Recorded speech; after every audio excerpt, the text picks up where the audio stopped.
Hi everybody, and welcome to my 81st VBA 2010 tutorial.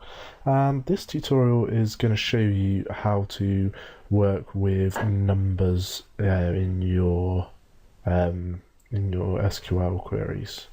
So I've created a new table. This table is just a sales table, so it's got a list of sales. I haven't put much information in because again you don't need that much yet. And then it's just got the date of the sale, how much the item's worth, how many were sold, and the customer ID, just to link it into our users table. And then what I'm going to do is I'm just going to write an SQL query that will bring through all of the sales that have multiple items.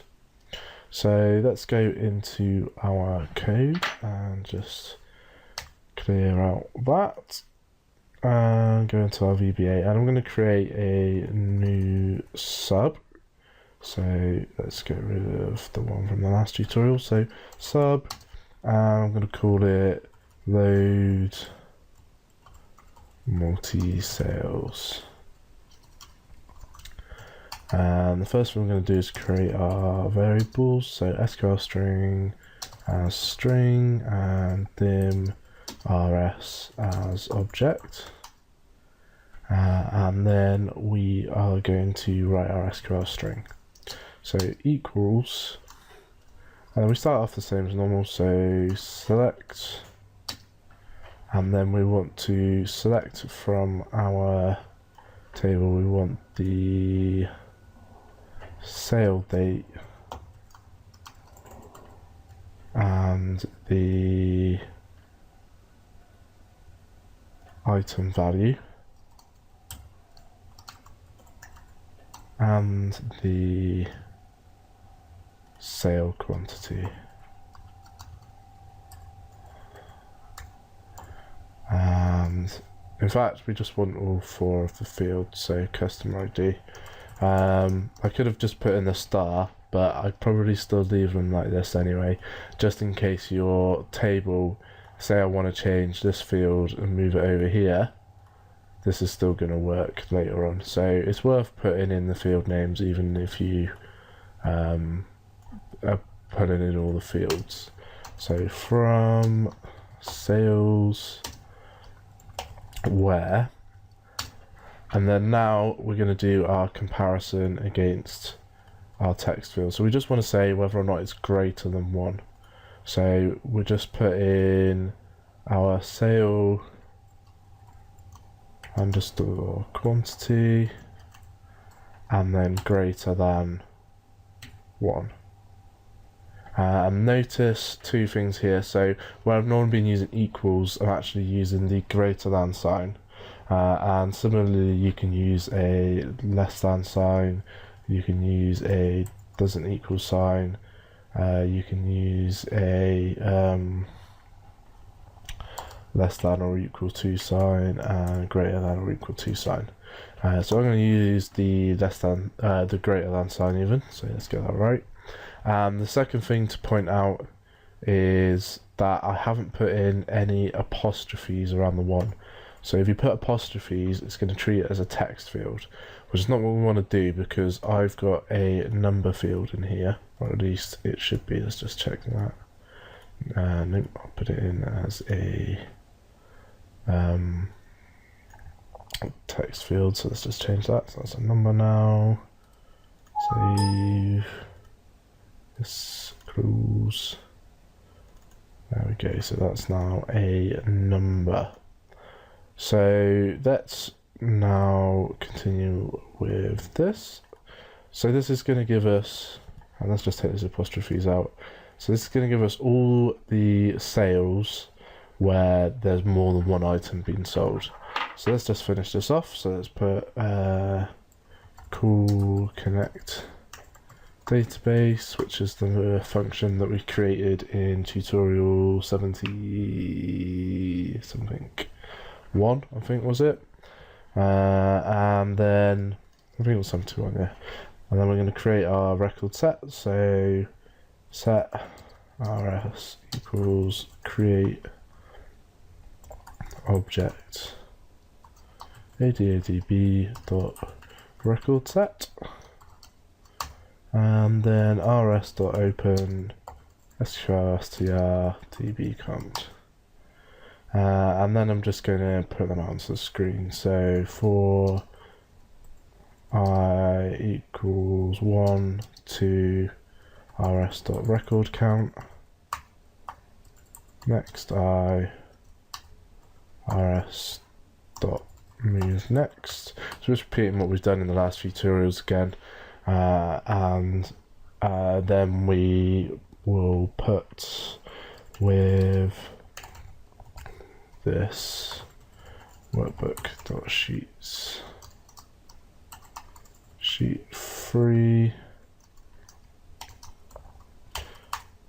and with, and then dot cells I1 dot value equals rs0. Copy that, and I need 4 of them because I've got 4 fields this time, so just put in all of those indexes and all the columns, and then finally just make sure we do rs dot close and set rs equals nothing. You'll probably notice that if you forget to do this, your code will still run. But what you'll find is sometimes, because you've left the record set open, when you close the connection will stay open. And if you've got a large group of people all using your database, that can cause some quite serious issues. So always try and remember to close off your record sets and set them equal to nothing. And that just makes sure that any connections are closed down. And then we can just call close database. And then that should be it. The only thing I'm going to do is I'm just going to tidy up this a little. So I'm just going to make it go on to the next line. So ampersand underscore. And that just makes it a little bit easier to read because it's on an extra line. Some people like to put all of their different SQL keywords on different lines. But I just do it as kind of a bit as I please. I have seen some really nice tidy ones recently where people put them with different ones, so I've been considering changing to it, but just do whatever everyone else who you work with does, really. It's the easiest thing to think of. As long as you're all doing it the same way, it doesn't matter. So let's press play on this now, and it's going to come up with an automation error, which is not what we wanted. So let's step through and find out what's going wrong. So it's going wrong on the SQL string, and it'll probably be that we've spelled something wrong.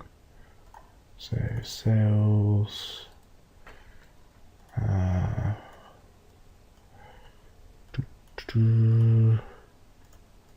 let's try now. Nope. Just pause it a second, I'll be back once I figured out what's going on. And the problem is because where I put it on an extra line, I forgot to leave a space in, so it was treating customer ID and from all as one word. So try not to make the same mistake I have. So we press play now, and then go to our worksheet, and you'll notice it's brought through the 2 records that have the user ID, not the user ID, the sale quantity higher than 1. So that is how you would use numbers in your SQL string. Just remember, the most important thing is for text, you use apostrophes and or single quotes, and for numbers you don't use anything, you just put them into your code, such as in the example here. And that's it for this tutorial. In the next tutorial I'm going to show you how to use dates.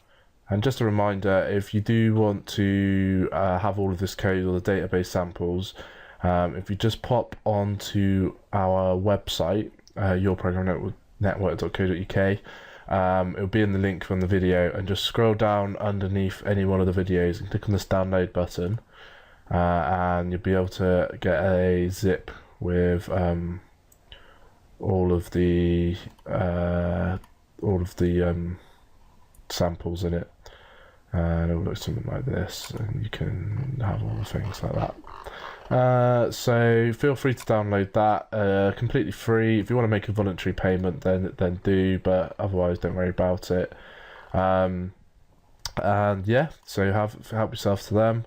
Helpful for coming along, gives you the connect to the database modules, and also gives you the sample databases that I've been using. So yeah, check them out. Worth a download if you're following these tutorials, which I'm assuming you are if you've got to number 81. So thanks for listening, and I hope to catch you in the next tutorial when we're going over dates.